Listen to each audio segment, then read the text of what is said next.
अस्सलाम वालेकुम जनाब। इस वक्त मैं अटक के शहर खामोशां में मौजूद हूँ, जो कॉमसेट यूनिवर्सिटी के बिल्कुल बैक साइड पे है। दो चीज़ें डिस्कस करूँगा कि आम तौर पे हम एक दूसरे को डिग्रेड करने के लिए मुख्तलिफ बातें कर रहे होते हैं, लेकिन ये मेरा ख्याल है कोई 1000 कनाल या पता नहीं कितना लंबा बड़ा एक रकबा है जिस पे कब्रिस्तान नवाज शरीफ ने यहाँ पे इन लोगों को वक़्फ़ किया है। अक्सर मुझे लोग कहते हैं कि आप इसके PMLN के बारे में बात नहीं कर रहे, तो आज मैं इनके बारे में बात कर रहा हूँ कि ये उन्होंने वक़्फ़ किया है।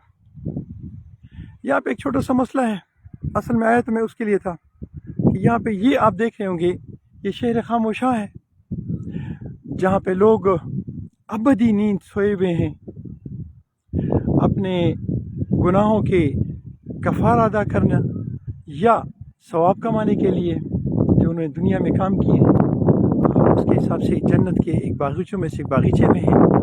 यहाँ पे जानवर आप देख रहे होंगे, बहुत सारे जानवर हैं जो यहाँ पे आए होते हैं, यहाँ चल रहे होते हैं। और अभी तो फ़िलहाल तो इस एरिया में है, वैसे आम तौर पे ये उस एरिया में होते हैं। ये इस बच्चे के हैं, ये सामने जो है ये इस एरिया में कब्रों के ऊपर उनकी बेहुरमती होती है जब उनके ऊपर फिर रहे होते हैं, लेकिन इनको रोकने वाला यहाँ पर मौजूद नहीं है।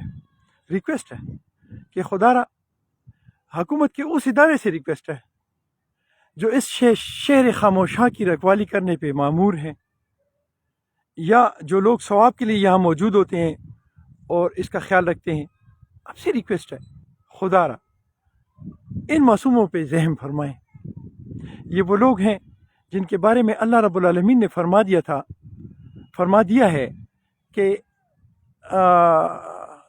अंगारों पे बैठ जाएं, आग के अंगारों पे बैठ जाएं, लेकिन इन कब्रों की बेहुरमती मत करें और इस पे मत बैठें। तो खुदारा आपसे रिक्वेस्ट है कि जिस की यहाँ पे ड्यूटी है अपनी ड्यूटी को देखें। और यहाँ पे ये जो जानवर हैं ये आप देख रहे हैं, बहुत सारे हैं, ये थोड़े आपको नज़र आ रहे हैं, ये काफ़ी सारे हैं, चूँकि बहुत बड़ा एरिया है तो इसलिए आपको ये थोड़े से नज़र आ रहे हैं। इनको यहाँ से हटाएं ताकि आपको सवाब हो हर चीज़ का।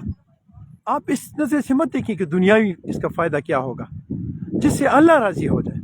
थैंक यू जी, जज़ाकल्लाह, अल्लाह आपको जज़ाए खैर दे। अस्सलाम वालेकुम।